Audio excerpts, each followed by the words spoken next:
A verdade, Paulo, em algum momento ela vai aflorar. Aqui nos Estados Unidos, essas pessoas, várias delas, ficaram presas anos. Algumas foram condenadas 1 ano depois, 2 anos depois do 6 de janeiro, mas vários estão presos desde aquela data, 4 anos. E veja que essa armadilha que foi feita, agora o Trump ele vai não somente soltar essas pessoas, ele vai à fonte, à raiz do problema. Porque houve uma acusação, Trump acusou formalmente a Nancy Pelosi de ter evitado a possibilidade, inclusive, de um reforço policial que foi oferecido pelo próprio Trump para evitar que houvesse aquela invasão. E as comparações com Flávio Dino, que tinha na sua mão a Força Nacional armada e equipada com controle para controle de distúrbio, ali no Ministério da Justiça. Pior do que isso, ele diz que tudo aquilo que comprovava que houve uma armadilha, FBI com agentes infiltrados estimulando a multidão a entrar nos prédios. Isso agora, que nós sabíamos de pedaços da informação, agora será feita uma investigação profunda. Pessoas serão responsabilizadas. E eu vou te dizer mais. Você sabe que aqui nos Estados Unidos as imagens sumiram também?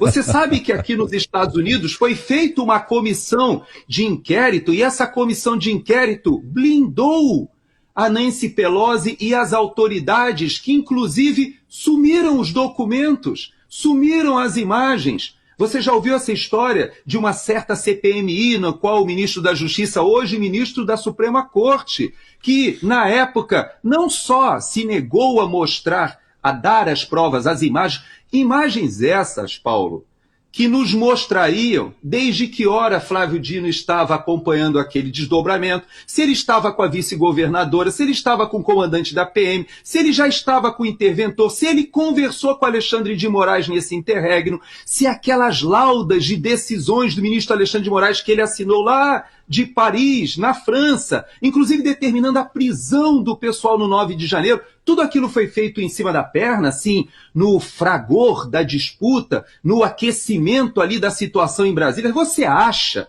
que se nós fôssemos aos computadores que redigiram todos aqueles documentos, eles estariam todos redigidos no próprio dia 8, na madrugada do dia 8 para o dia 9?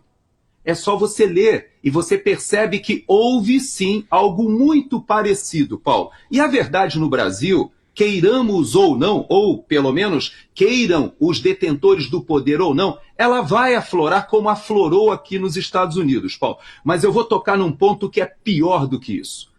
Existe uma estrutura mafiosa deixando o poder aqui nos Estados Unidos. É triste a gente dizer isso, mas o Biden, ele assinou vários perdões, não como esse que o Trump assinou, liberando as pessoas que foram condenados dentro de uma arquitetura de perseguição política. Aliás, ele assinou uma ordem também proibindo a instrumentalização do poder judiciário para a perseguição política. Ou seja, o Departamento de Justiça hoje não fará aquilo que Biden fez. Porém, o Biden, ele assinou uma coisa inédita, que nunca existiu aqui nos Estados Unidos. Ele assinou, veja bem, um indulto preventivo para a sua própria família, começou com seu filho, agora foi para os irmãos, para as cunhadas, para uma série de pessoas e foi também para aqueles que estavam envolvidos no 6 de janeiro. Ele está indultando não somente a Nancy Pelosi, mas até as pessoas que testemunharam. Ele foi além, ele está indultando preventivamente até o Fauci, que todos sabem que esteve na arquitetura da questão da pandemia. Então, eu vou te dizer algo, isso que ele está fazendo, e que inclusive teve a desfaçatez, a imoralidade de escrever no texto, o Biden escreveu no texto, este perdão não significa uma assunção de culpa. Como não? Se você está perdoando alguém que nem condenado, nem acusado, nem coprocessado está, você está dizendo o seguinte, olha, de antemão eu já perdoo aquilo que vocês possam fazer contra a minha família, contra o Fauci, contra as pessoas que arquitetaram o 6 de janeiro. Então, você pensa que isso não vai resvalar para o Brasil? Você pensa que a população não tem essa capacidade de estabelecer esse paralelismo, Paulo? Tem sim. Isso vai chegar no Brasil, Paulo.